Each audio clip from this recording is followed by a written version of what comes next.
Can I talk to my mobile collectors for a second?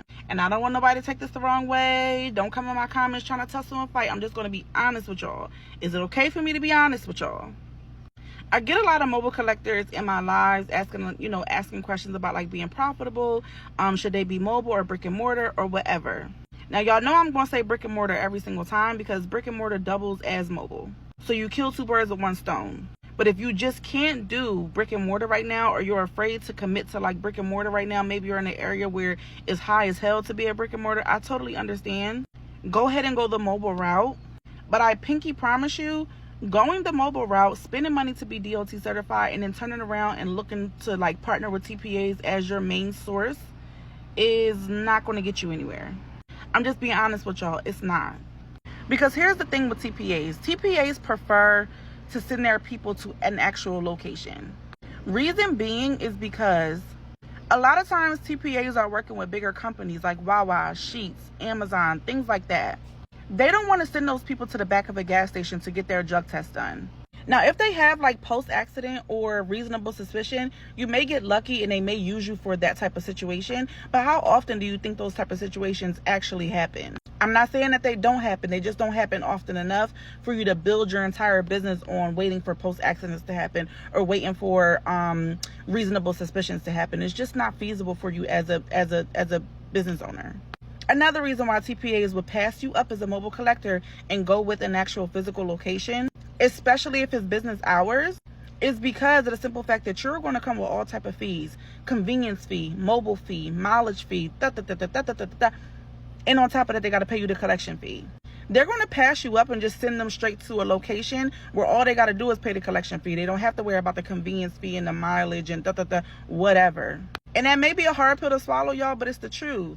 Now, if it's 2 o'clock in the morning, 3 o'clock in the morning, 5 o'clock in the morning, and the rest of us, brick and mortar locations are closed, then yeah, they're going to use you as a mobile collector. Hello, you're their only option. But again, how often do you think that happens? And I understand when you are being sold the whole mobile route, whatever, it sounds good because there's no overhead. They send you the supplies for free, blah, blah, like all the stuff that they done told y'all about being a mobile collector. But unfortunately, y'all don't know the other side. Y'all don't know what's waiting for y'all on that other side of that DOT certification that they just gave you. You don't know what's waiting for you on the other side. They're going to tell you, I'll give you a list of TPAs. You just call them and you connect with them. You get those contracts and you're going to be good. But take it from the fairyland mother babes, you're not going to be good. Especially if you're building everything counting on TPAs. You're not going to be okay. You're going to quit. And you're going to feel like this didn't work and you wasted your money and blah, blah, blah.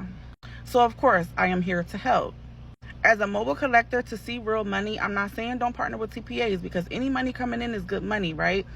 However, what you're going to do is you are going to get your DOT certification, I guess, if that's what you want. You're going to partner with those TPAs, but you're also going to diversify your services. How are you going to ensure that you're getting clients through the doors or, I guess it wouldn't be doors because you don't have a brick and mortar, but y'all know what I mean. Basically, what you're going to do as a mobile collector is you're going to make sure that you go for your CLIA. Go for your CLIA.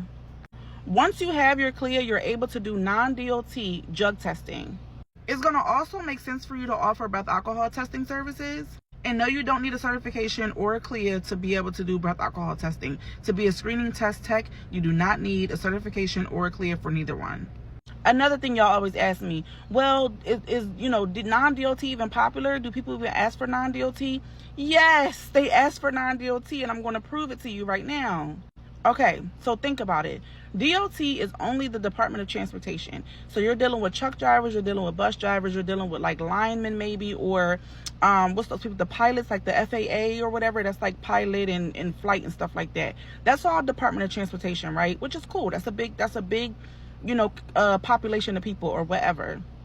But everybody else is non-DOT, y'all. So that's nurses, that's teachers, that's warehouse workers, that's staffing agencies, CNAs, doctors. I see doctors all the time, like travel doctors who need drug testing done to be able to start their position or whatever. Like, it's so big, you guys. So when you think of it in those terms, really for real, the non-DOT population can end up being a lot bigger than the DOT population. Do y'all understand what I'm saying? And then unless you're able to get like a contract with like a trucking company or owner operators or whatever, usually when you have DOT, you're working through like TPAs and stuff like that. They're only paying you, look, That's why they give you the cups for free. They give you the supplies for free. They send you the people and you ain't got to do no work because they're going to pay you. Hello? So your best friend is going to be getting your clear and then going ahead and diversifying those services with other things. Maybe get your notary. Maybe offer phlebotomy if you're not squeamish like me. Doing DNA tests. And of course, ink fingerprinting. Y'all know I love ink fingerprint. Ink fingerprinting is probably #1 before all those hoes because ink fingerprinting is so easy to start. And it's a good filler for income when it comes to like trying to get your lab up and running until you get those contracts while you're still marketing to be able to, you know, be the preferred lab for these people's non-DOT drug tests or whatever. Ink fingerprint is the shit. That's just that. So yeah, I just want to come out here and help my mobile girlies out. I know I get a lot of mobile collectors in my lives asking about your questions about like, you know, being profitable or should they do mobile or brick and mortar. If you just have to do mobile, y'all, the moral of the story is please diversify your services. Please get your clear. Please do ink fingerprint because I promise you, they're not going to tell y'all that. I'm going to tell y'all and be honest. Once you get your DOT certification and you have this long list of TPAs, babe, you're going to have to partner with a lot of TPAs and collect a lot of piss to be able to have like a sustainable business, y'all. I'm just being honest. Anyway, y'all, till next time.